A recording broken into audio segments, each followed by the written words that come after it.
करते हैं आप लोग अच्छे होंगे और अपना ख्याल रख रहे होंगे और अपने परिवार का भी ख्याल रख रहे होंगे। तो आज हम लोग फिर से उपस्थित हुए हैं YouTube के channel math with Prince sir के साथ। आज जो है हम लोग का सेट नंबर 2 का सॉल्यूशन जो है क्वेश्चन नंबर 21 से क्वेश्चन नंबर जो है 40 तक जो है सॉल्यूशन आज देना है। तो आज उसका सॉल्यूशन हम लोग देखते हैं। क्वेश्चन नंबर फर्स्ट पे हम लोग जो है यानी क्वेश्चन नंबर 21 में हम लोग आते हैं। क्वेश्चन नंबर 21 क्या कर रहा है, एक शंकु है, उस शंकु को निकाला गया है घन से। तो घन से शंकु को निकालेंगे तो घन का आयतन होता है भुजा क्यू में से शंकु का आयतन को घटा देंगे तो 1/3 पाई आर स्क्वायर एच। तो 6 का क्यूब 216, क्योंकि घन की भुजा जो है दिया हुआ है 6, घन की भुजा दिया हुआ है 6 और 1/3 गुने पाई का मान 22/7, ठीक है। और त्रिज्या, तो प्रश्न मेरा कह रहा है कि घन की जो भुजा है वो व्यास के बराबर है। तो घन की भुजा 6 है, तो घन की भुजा 6 है तो व्यास भी 6 है, तो त्रिज्या कितना हो जाएगा, तो 3 हो जाएगा। तो त्रिज्या 3 होगा तो 3 के स्क्वायर 9, ठीक है। फिर जो है ऊंचाई कह रहा है कि ऊंचाई जो है उसके व्यास के बराबर है, ये ऊंचाई जो है उसकी भुजा के बराबर है, तो ऊंचाई को भी हम मान लेंगे कितना, 6 मान लेंगे, ठीक है। ऊंचाई को भी मान लेंगे 6, तो मेरा ऊंचाई जो है 6 हो गया और त्रिज्या जो है 3 है, तो 3 के स्क्वायर 9। अब पाई के मान आप लोग जानते हैं कि 22 बटा कितना होता है, 7 होता है, ठीक है। और 1/3 और घन की जो भुजा दिया हुआ है वो दिया हुआ है 216 दिया हुआ है, ठीक है। अब कटेगा तो काट लेंगे तो 3 से 3 बार में, इस 7 से इसको गुना करेंगे तो 16 7 112 और 7 दूनी 14 1 15, यानी 1512 माइनस 22 6 32 से 132 दिया 396 और बटे 7।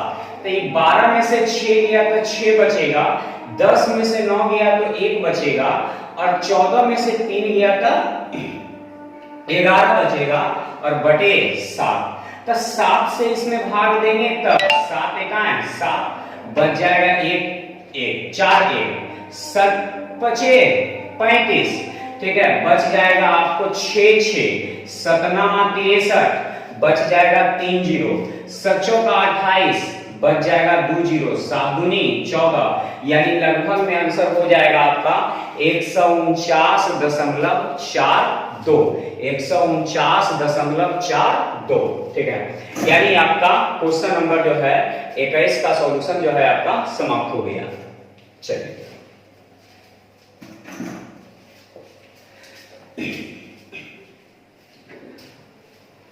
नेक्स्ट क्वेश्चन, क्वेश्चन नंबर 22 करा है दो संख्याओं का ढाल, 22 में करा 1/5 प्लस 2√3 है, 1/5 प्लस 2√3 है। इसको परमेयकरण करना है। जब कभी भी परमेयकरण करना हो तो आंसर जो लाएंगे ये प्लस में रहेगा तो माइनस में दे देंगे, प्लस में रहेगा तो माइनस में दे देंगे, और नीचे हमेशा a square minus b square कर देंगे। तो ये 5 के स्क्वायर 25 हो जाएगा, और 2 के स्क्वायर 4 और √3 के स्क्वायर 3। तो ये 25 में से 12 चला जाएगा तो क्या बचेगा 13, यानी ये आपका आंसर तैयार हो गया, ठीक है। क्वेश्चन नंबर 23 में आते हैं। 23 नंबर करा है दो रेखाओं का ढाल, ढाल का मतलब स्लोप जिसको हम लोग कहते हैं, ठीक है। दो रेखाओं का ढाल दिया हुआ है 1, √3 है, तो दो रेखाओं के बीच का कोण क्या होगा। तो हम लोग क्या करेंगे, m1 बराबर 1 और m2 बराबर √3 कहेंगे। तो एक फॉर्मूला होता है tan थीटा बराबर m1 माइनस m2 बटे 1 प्लस m1 इंटू m2, ठीक है। अब याद रखेंगे जो बड़ा रहेगा उसको m1 मान लेंगे, तो बड़ा ये है m1 मान लिए, इसको m2 मान लिए, तो ये √3 हो जाएगा m1। तो √3 बताइए, m1 का मान कितना √3। तो ये बताइए tan में √3 किसका मान होता है? तो tan 60 का मान होता है। ठीक है, थोड़ा सा डायरेक्ट कर रहे हैं, ध्यान दीजिएगा। m1 का मतलब हो गया √3, तो √3 tan कितने का मान 60 का। m2 का मतलब 1, तो m2 का मतलब 1, तो tan 45 का मान 1 होता है। ठीक है, तो डायरेक्ट लिख दिए बटे 1 प्लस tan 60 इंटू tan 45। तो ये आप लोग किसके बराबर पढ़ रहे हैं? tan थीटा बराबर, फिर tan थीटा बराबर। ठीक है, ये फार्मूला आप लोग जानते हैं किसका होता है? तो tan a माइनस बी बराबर, tan a माइनस बी बराबर। तो tan थीटा बराबर हो जाएगा, ठीक है, tan 15 डिग्री। तो tan से tan कट जाएगा, यानी थीटा बराबर कितना हो जाएगा? 15 डिग्री। अपना आंसर मिला लेंगे हम लोग। ठीक है, यानी ये आपका आंसर तैयार हो गया। ये हो गया क्वेश्चन नंबर 22 में 23। चलिए नेक्स्ट क्वेश्चन 24 नंबर में करा है, एक समद्विबाहु संलग्न के आधार कोण 45 है। एक समद्विबाहु संलग्न है। समद्विबाहु संलग्न का मतलब हो गया जिसकी दो भुजाएं समान हो। ठीक है, दो भुजाएं समान हो लेकिन समद्विबाहु समलग्न चतुर्भुज हो। ठीक है, अब कह रहा है कि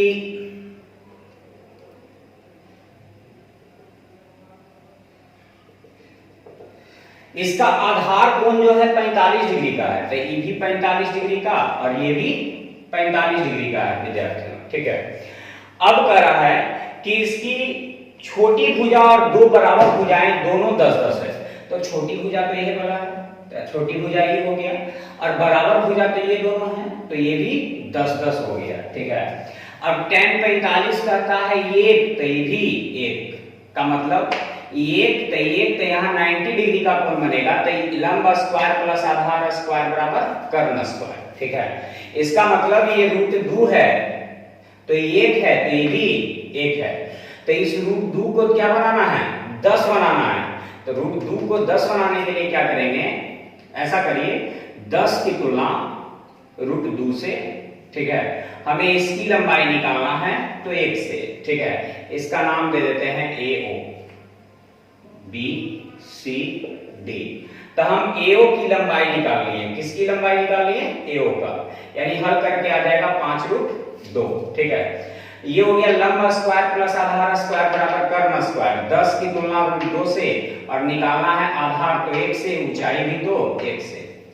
अब जब ई वाला, ये वाला जो है 5√2 है, तो ये वाला भी तो 5√2 ही होगा, है ना। जब ये 5√2 है तो ये भी 5√2 होगा। तो हम जानते हैं कि समलंब चतुर्भुज का क्षेत्रफल होता है 1/2 गुने समानांतर भुजा का योग। तो एक भुजा तो ये 10 हो गया, और दूसरी भुजा ये कितना हो गया? तो ये यहां से यहां तक हो गया 5√2, और यहां से यहां तक 5√2, और ये वाला समान होगा, यानी हो जाएगा 10 प्लस 5√2 यानी 10√2। तो ये हो गया 1/2 गुने समानांतर भुजा का योग और गुने ऊंचाई। तो ऊंचाई भी तो विद्यार्थियों होगा 5√2 ही होगा। अब इसको हल करेंगे तो 1/2 गुने 10 सबसे कॉमन हो जाएगा, है ना। तो ये बच जाएगा 1/2 प्लस 10√2 गुने 5√2। ठीक है, अब जो है इसको 2 से काटेंगे 5 बार में, है ना। 2 से काटेंगे 5 बार में, तो ये हो जाएगा 5 दूनी 10, या फिर कॉमन में लीजिए 10 10 20 प्लस 10√2 और गुने 5√2 और बटा 2। ठीक है, अब गुना करिए, तब गुना करेंगे तब b बचे 100√2। ठीक है, फिर गुना करेंगे तो 10 बचे 50√2। लेकिन ये देख लीजिए कि आपका आंसर जो है दशमलव में दिया है क्या। ठीक है, कि ऐसे ही दे दिया है, तो आंसर आपका जो है काट करके दे दिया है। तो इसका मतलब है कि हमें काटना पड़ेगा, है ना। काट दीजिए तो सबसे अच्छा रहेगा।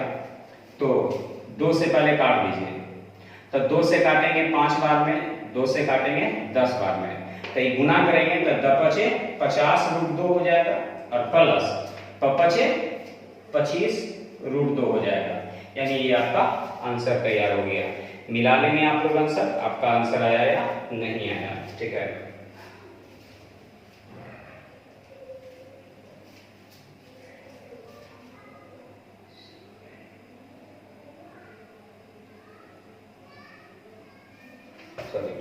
ये रूट 2 गुने रूट 2 तब 2 हो जाएगा, तो 25 दूनी 50 हो जाएगा। यानी हो जाएगा 50 रूट 2 प्लस 50। फिर से एक बार 5 गुने 10 तो 10 50 रूट 2 और फिर पचे 25 दूनी 50।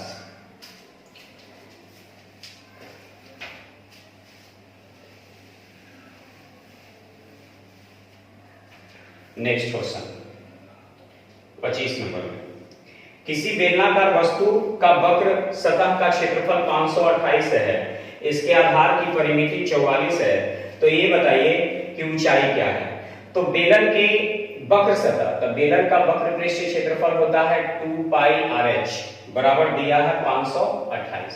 ठीक है, और कह रहा है इसकी परिधि 44 है। परिधि का मतलब होता है 2 पाई R, तो 44 दिया है। तो क्या किए कि वक्र पृष्ठ क्षेत्रफल में परिधि से भाग दे देंगे तो ऊंचाई निकल जाएगा, ये तीनों कट जाएगा, ये 44 इकाई 44 दूनी यानी H बराबर हो जाएगा कितना 12। यानी आपका आंसर तैयार हो गया। आंसर मिलाते चले जाएंगे, कहीं कहीं कैलकुलेशन में कभी दिक्कत हो जाता है। 26 नंबर में, एबीसी एक चक्रीय चतुर्भुज है। एबीसी एक चक्रीय चतुर्भुज है जिसमें BDBA 50 डिग्री है। चक्रीय चतुर्भुज का मतलब होता है वैसा चतुर्भुज जिसकी सभी भुजाएं वृत्त की, जिसकी सभी शीर्ष वृत्त की परिधि पर हो। ठीक है, चक्रीय चतुर्भुज कहा जाता है वैसा चतुर्भुज जिसकी सभी शीर्ष वृत्त की परिधि पर हो, उस वैसे चतुर्भुज को हम चक्रीय चतुर्भुज के नाम से जानते हैं। ठीक है, तो ABCD। ठीक है, ABCD। अब कह रहा है कि DBA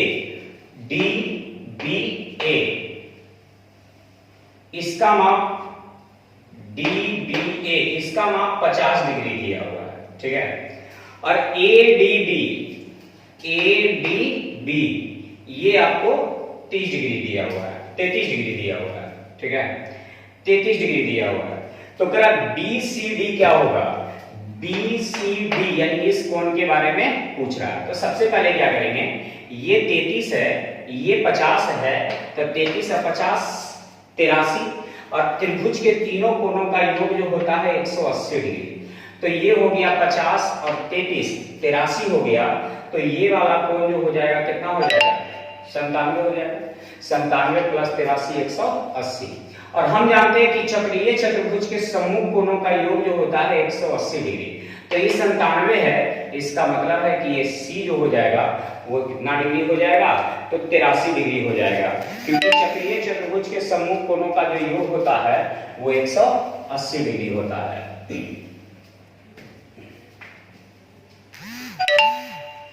27 नंबर में, 27 नंबर बहुत ही आसान है। उक्त राज्यों में गेहूं की सबसे कम उपज वाला प्रदेश कौन सा है। सबसे ज्यादा कम उपज, गेहूं सबसे ज्यादा ग्राफ किसका है कम, सबसे कम किसका ग्राफ है, तो गेहूं व्हाइट वाला है। ठीक है, व्हाइट वाला ग्राफ है। तो सबसे देख रहे हैं कि कम गेहूं जो है पश्चिम बंगाल का ग्राफ है। सबसे छोटा ग्राफ व्हाइट वाला किसका है, तो पश्चिम बंगाल का है, यानी आंसर दे देंगे पश्चिम बंगाल। ठीक है, 28 नंबर में, उक्त राज्यों में चावल की सबसे ज्यादा उपज वाला प्रदेश कौन सा है। तो सबसे ज्यादा चावल यानी ब्लैक वाला सबसे ज्यादा किसमें है, तो वो भी देख रहे हैं कि पश्चिम बंगाल में ही सबसे ज्यादा ग्राफ है, यानी सबसे ऊंचा ग्राफ है, यानी आंसर दे देंगे 28 का 2 नंबर। 29 नंबर में, हरियाणा में चावल की उपज, सभी राज्यों में चावल की उपज का कितना है। तो हरियाणा में चावल देखिए कितना है, तो हरियाणा में चावल का ग्राफ जो है 2 की ऊंचाई तक गया हुआ है।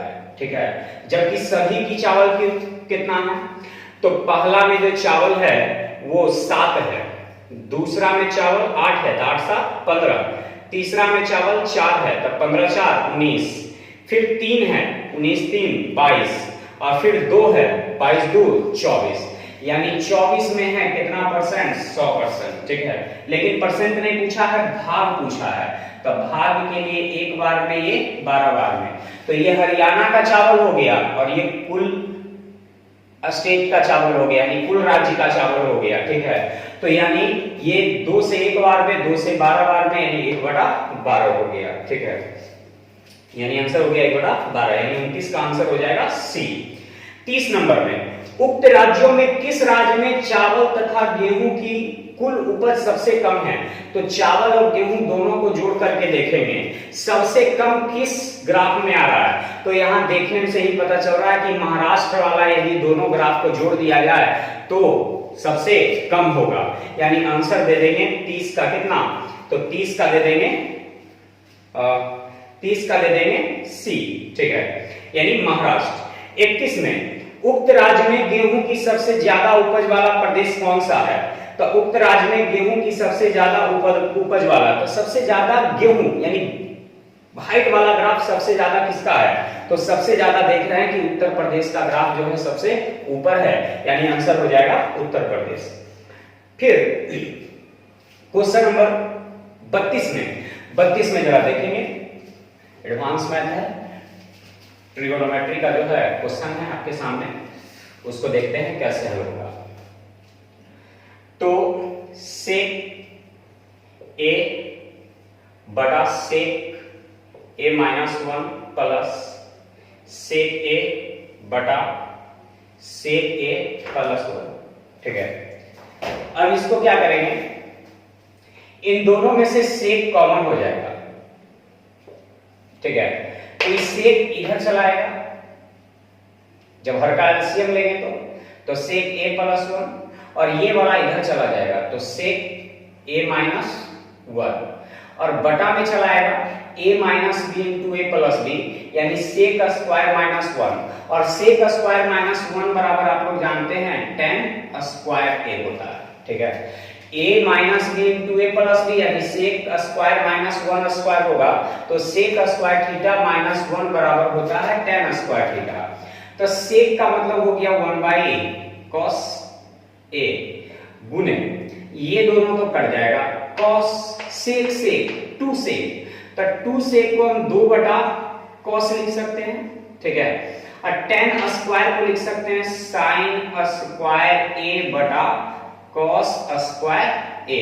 ठीक है, तो ये दोनों कट जाएगा, इस साइन ऊपर जाएगा तो cosec हो जाएगा, तो 2 cosec स्क्वायर a। ठीक है, 2 cosec स्क्वायर a, ये आपका आंसर तैयार हो गया, मिला लीजिएगा answer. Next question, question number 33।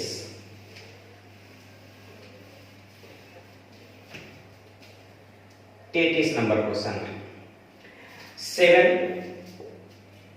sin square theta plus 3 cos square theta बराबर 4। ठीक है, तो sec theta plus cosec theta का मान पूछा है।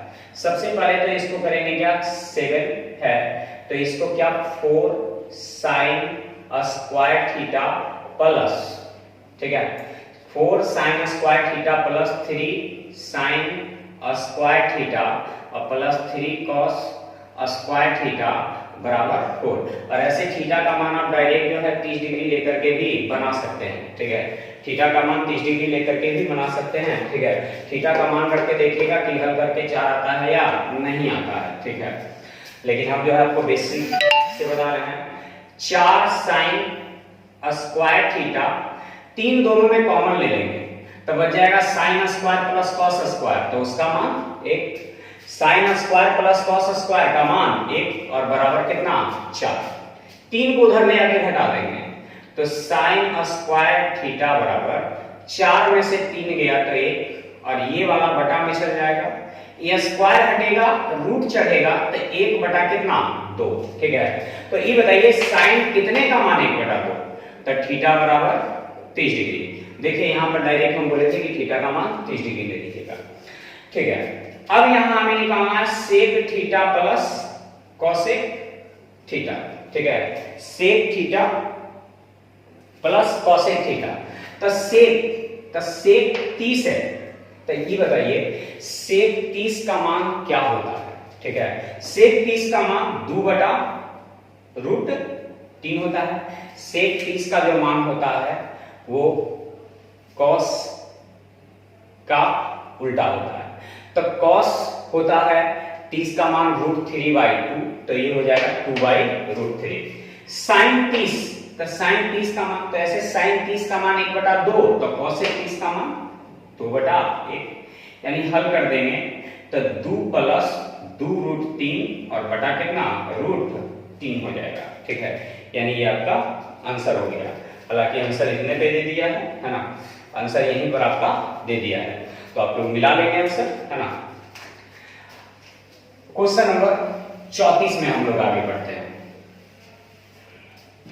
नेक्स्ट क्वेश्चन 34 नंबर क्या रहा है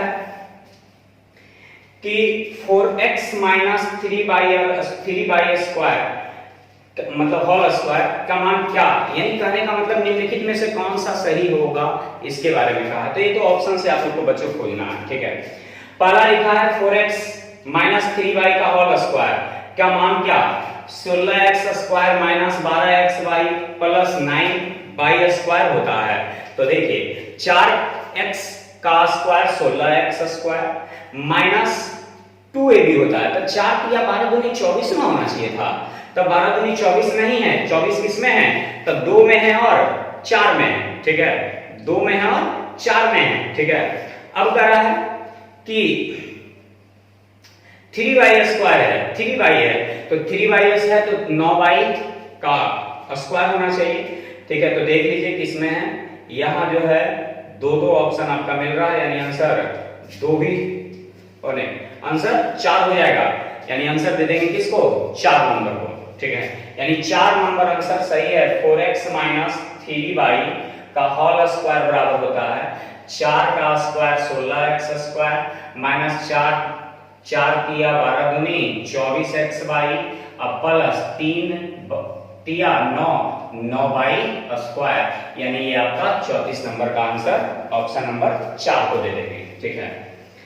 अब आइए ये चेक करना था इसको 35 नंबर पे। 35 नंबर क्या कह रहा है कि एक मोटर कार का पहिया 1000 बार घूमता है तो एक 440 मीटर की दूरी तय करता है। एक फार्मूला है चक्कर की संख्या बराबर कुल दूरी बटे एक चक्कर की दूरी, एक चक्कर का मतलब 2πr। तो चक्कर की जो संख्या है वो है 1000, चक्कर की संख्या 1000 और दूरी है 440 मीटर, ठीक है। अब करा है कि पहिए का व्यास क्या होगा, वो भी मीटर में, तो 2πr। सबसे पहले तो ये 0 से जो है 0 को काट देंगे, तो 100 गुने ये आके गुना हो जाएगा 2 गुने पाई का मान 22/7 और गुने r और बराबर 44। 22 दूनी 44, 2 से 2 कैंसिल, यानी r बराबर 7 जाके इधर गुना हो जाएगा और ये 100 बटा में आ जाएगा, यानी त्रिज्या हो जाएगा 0.07। लेकिन हमसे त्रिज्या नहीं पूछा है, क्या चीज, व्यास पूछा है लगता है। तो व्यास पूछा है तो दुगना कर देंगे, है ना। तो व्यास यानी d बराबर हो जाएगा 7 दूनी 14, यानी 0.14, ठीक है, 0.14।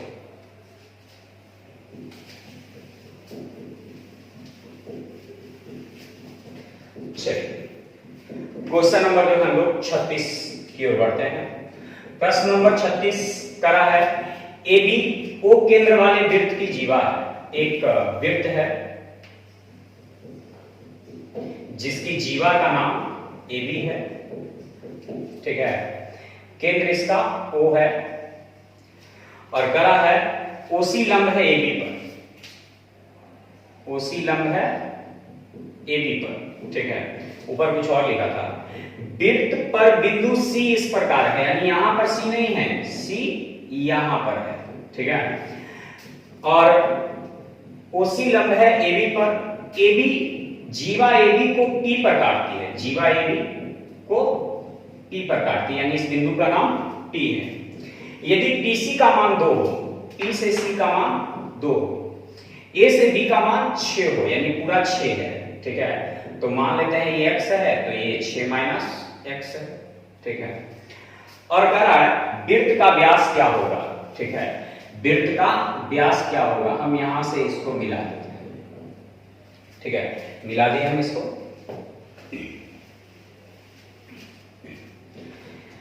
ये पूरा जो होता आपका 2r होता, वृत्त की त्रिज्या r होता है, तो ये पूरा जो होता वो 2r होता है, जिसमें से यहां जो है आपका कितना है, तो यहां से यहां 2 है, तो ये बाकी जो है बच गया वो कितना है। तो देखते हैं और कुछ प्रश्न में दिया हुआ है क्या।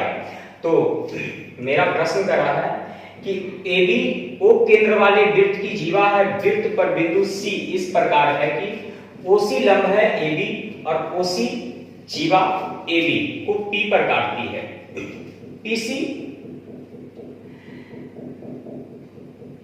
PC बराबर 2 और AB बराबर 6 दिया हुआ है, तो वृत्त का व्यास कितना होगा, वृत्त का व्यास कितना होगा, ये आपसे पूछ रहा है। चलिए, तो ऐसा करते हैं, इस पूरे व्यास को 2r मानते हैं, जिसमें से ये वाला 2 है, तो बाकी यहां से यहां जो होगा वो 2r माइनस 2 होगा कि नहीं, 2r माइनस 2 होगा। वृत्त की 2 जीवा है, एक का नाम AB, एक का नाम CD मान लेते हैं, ठीक है। CD एक दूसरे को बिंदु P पर प्रतिच्छेद करती है, तो फॉर्मूला होगा AP इंटू PB बराबर PC इंटू PD, ठीक है। AP इंटू PB बराबर PC इंटू PD।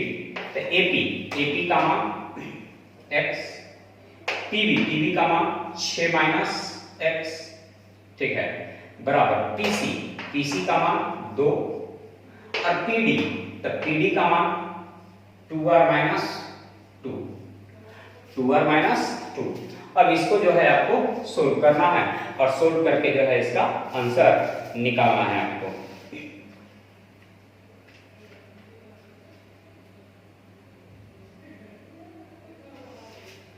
चलिए, आंसर सिंपल है ना। एक चीज और पढ़ते हैं आपको कि वृत्त के केंद्र से जीवा पर डाला गया लंब जीवा को समद्विभाजित करता है। इसका मतलब ये पूरा जो है आपका 6 है, तो ये वाला कितना हो जाएगा 3 और ये वाला हो जाएगा 3, तो यहां पर डायरेक्ट हम रख सकते हैं ना कि 3 गुने 3, ठीक है। वृत्त की 2 जीवाएं एक दूसरे को प्रतिच्छेद कर रही हैं, तो AP इंटू PB बराबर PC इंटू PD, ठीक है। AP इंटू PB बराबर PC इंटू PD। तो यहां ये वृत्त के केंद्र से जीवा पर लंब डाल रहे हैं, तो ये भी 3, तो 3 गुने 3 2, और ये पूरा हम 2r मान लेते हैं, जिसमें से ये 2 है, तो बाकी जो है 2r माइनस 2 होगा। तो ये हो गया 3 3 9 को 2 से भाग देंगे 4.5 बराबर 2r माइनस 2 आके जुड़ जाएगा, यानी हो जाएगा 6.5 बराबर 2r, ठीक है। तो 2 से भाग देंगे तो r बराबर हो जाएगा 6.5 बटे 2, 2 से 3 बार में, 2 से 2 बार में, 5 बार में, यानी 3.25। तो हमसे त्रिज्या ने पूछा है, हमसे पूछा है व्यास, तो मेरा आंसर इतना करने की जरूरत नहीं है, आंसर मेरा यहीं पर आ गया। मिला लेंगे आप लोग अपना आंसर, ठीक है। तो मेरा आंसर व्यास पूछा है, तो यहीं पर छोड़ देंगे। चलिए, क्वेश्चन नंबर 37 पे आते हैं। बहुत ही अच्छा क्वेश्चन था।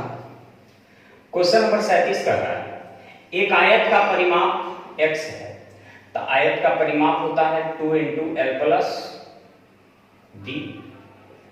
ठीक है, परिमाप x है और एक वृत्त की परिधि, तो वृत्त की परिधि 2 पाई r है, जो आयत के परिमाप से 8 अधिक है। तो आयत का परिमाप x है तो x से 8 अधिक है।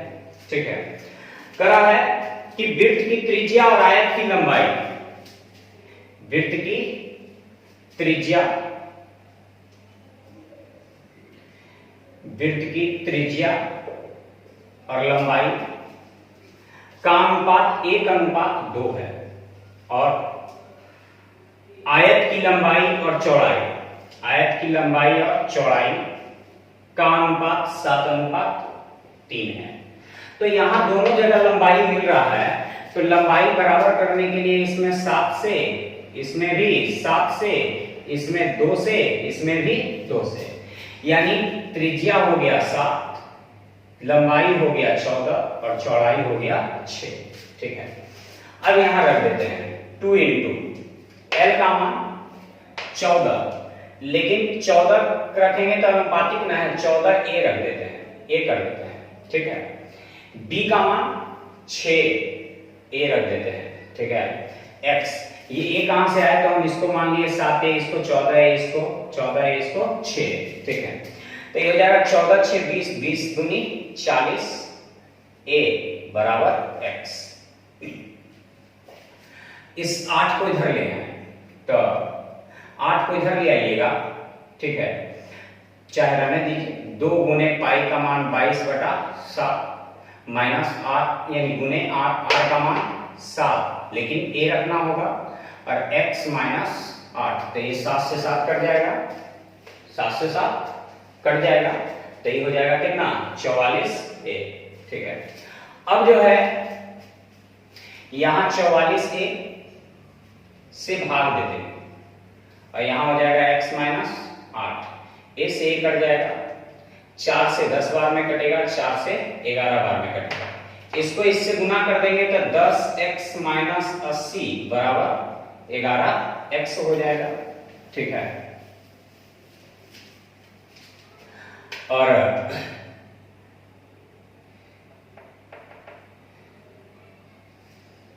इसको इधर ले आएंगे तो माइनस x, ठीक है, माइनस x और बराबर 80 हो जाता है। लगता है कहीं गलती हो गया।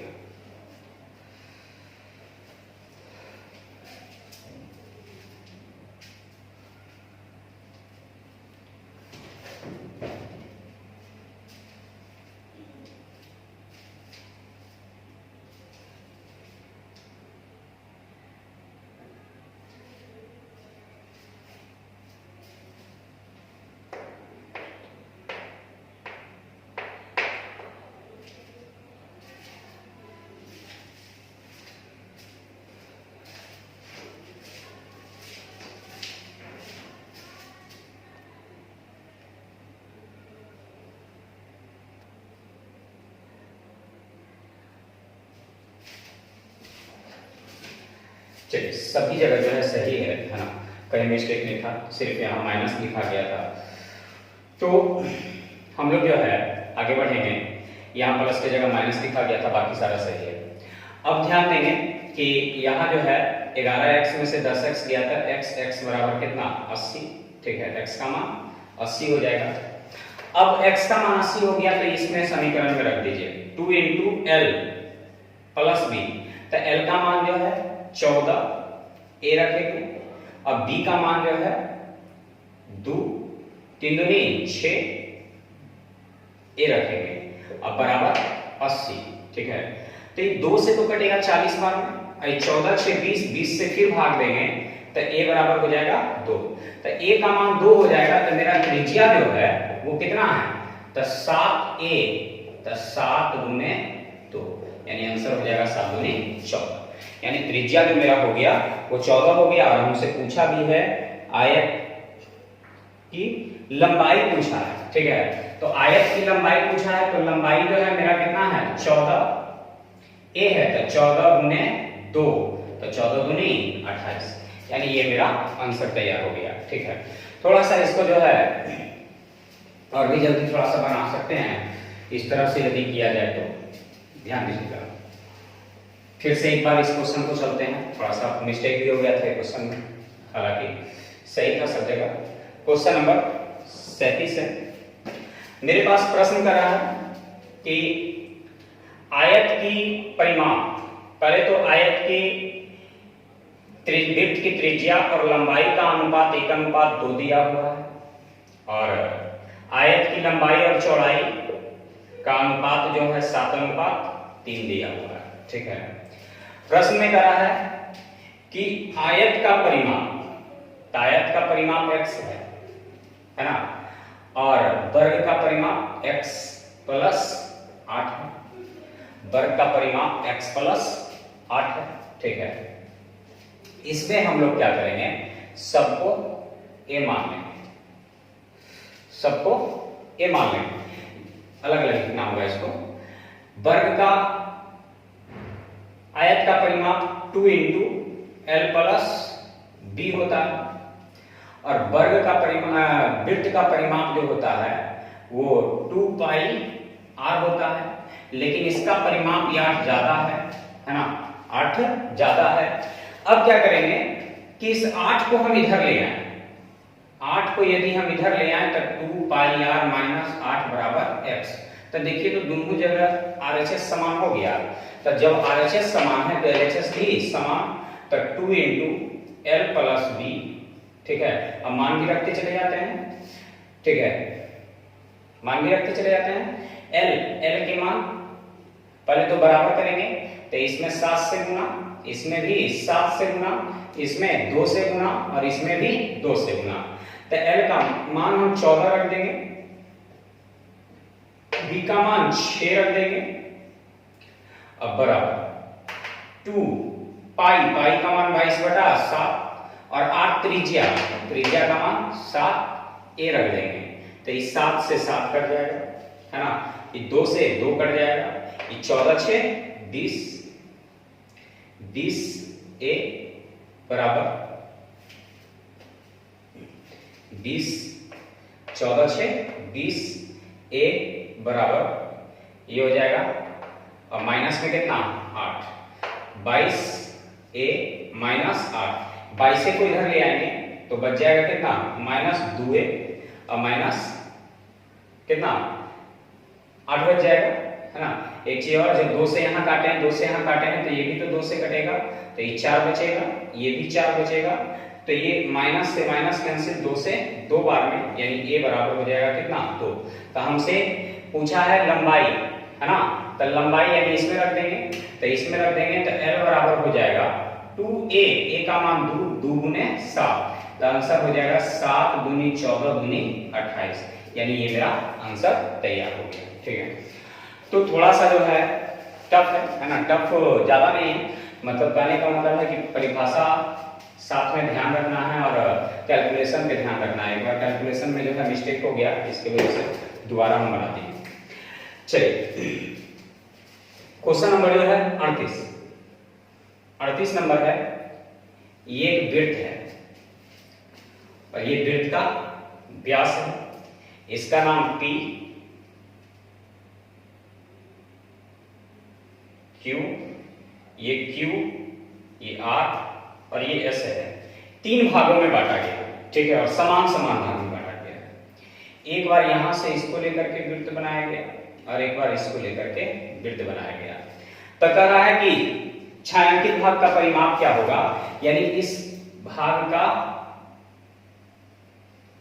परिमाप क्या होगा। सबसे पहले ये बताइए कि ये जो है अर्धवृत्त, तो अर्धवृत्त के लिए तो हो जाएगा पाई आर, और यदि ये वाला जुड़ता है तो 2r और जुड़ जाता है, तो ये पूरा रहता है तो 2 पाई आर, लेकिन ये आधा है तो पाई आर।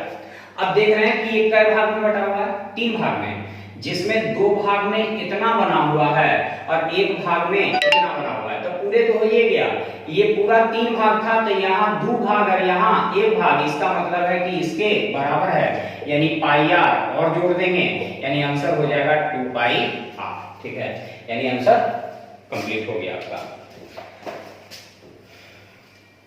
39 नंबर।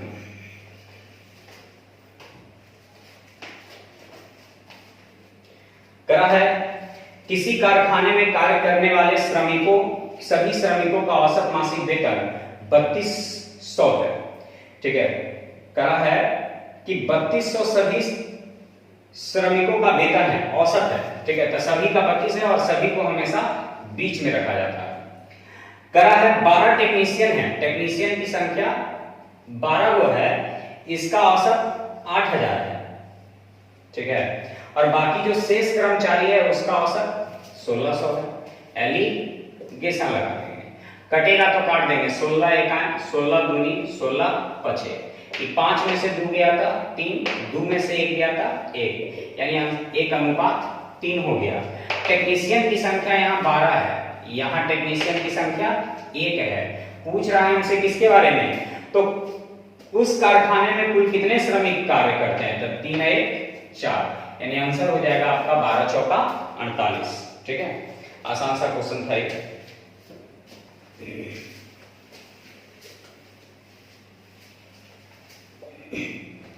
क्वेश्चन नंबर 40 कह रहा है यदि किसी त्रिकोण का लंब केंद्र किसी एक भुजा पर हो तो क्या होगा। लंब केंद्र किसी एक भुजा पर हो, सबसे पहले तो 3 चीज ही होता है प्रश्न में। किसी भी त्रिभुज का लंब केंद्र कहते किसे, हम पूरा बता देते हैं। लंब केंद्र किसे कहते हैं, किसी भी त्रिभुज के शीर्ष से उसकी भुजा पर डालेंगे लंब तो शीर्ष लंब कहलाएगा। शीर्ष लंबों का प्रतिच्छेद बिंदु जो होता है वो लंब केंद्र कहलाता है। तो शीर्ष लंबों का प्रतिच्छेद बिंदु लंब केंद्र कहलाता है। न्यूनकोण त्रिभुज रहेगा, न्यूनकोण रहेगा तो त्रिभुज के अंदर रहेगा। यदि समकोण रहेगा, ठीक है, तो समकोणिक शीर्ष पर होगा। यदि अधिक कोण रहेगा, ठीक है, तो त्रिभुज के बाहर होगा। ठीक है, त्रिभुज के बाहर स्थित होगा। तो याद रखना है कि किसी भी त्रिभुज के शीर्ष लंबों के प्रतिच्छेद बिंदु को हम लोग लंब केंद्र के नाम से जानते हैं। तो यहां मेरा ऑप्शन क्या क्या दिया हुआ है जो ध्यान देना है। करा है लंब केंद्र शिरोबिंदु पर होता है, हाँ शिरोबिंदु पर होता है। समकोण त्रिभुज का लंब केंद्र शीर्ष लंबों के समकोणिक शीर्ष पर होता है। समकोणिक शीर्ष, शीर्ष का मतलब शिरोबिंदु उसी को कहा जाता है जहां पर 2 शीर्ष मिलता है जाकर के। ठीक है, तो उसको शिरोबिंदु के नाम से जानते हैं, यानी आंसर दे देंगे ऑप्शन नंबर 1। ठीक है, यानी आपका 21 से लेकर के 40 तक का सॉल्यूशन जो है आज समाप्त हो गया, सेट नंबर 2। अब आगे जो है आप लोग को सेट नंबर 3 जो है आपके Telegram channel math with Prince sir पर जो है अपलोड कर दिया जाएगा। यदि कोई नहीं जुड़े हैं टेलीग्राम से तो जुड़ जाएं, वहां से जो है आप लोग अपना जो है सेट प्राप्त कर सकते हैं। ठीक है, आज थोड़ा सा कैलकुलेशन में जो है एक जगह गलती हुआ है, ठीक है, तो उसको सुधार दिए थे, तो आगे जो है ध्यान रखा जाएगा। तो लाइव क्लासेस के लिए जो है आप लोग कमेंट करना ना भूलें, है ना। हम कमेंट देखते हैं आप लोग का कि कमेंट आता है कितना आता है। लाइव क्लास शुक्रवार से हम स्टार्ट कर रहे हैं, 12 से 1 या 1 से 2, दोनों में से किसी एक टाइम जो है लाइव क्लास स्टार्ट होगा। आप लोग अपने कमेंट में बताएं कि किस टाइम जो है हम स्टार्ट करेंगे। ठीक है, जिसकी संख्या ज़्यादा रहेगा कमेंट, 12 बजे कमेंट ज़्यादा रहेगा तो 12 बजे स्टार्ट होगा, 1 बजे का कमेंट ज़्यादा होगा तो 1 बजे स्टार्ट होगा। ठीक है, बाकी अगले क्लास में। ठीक है।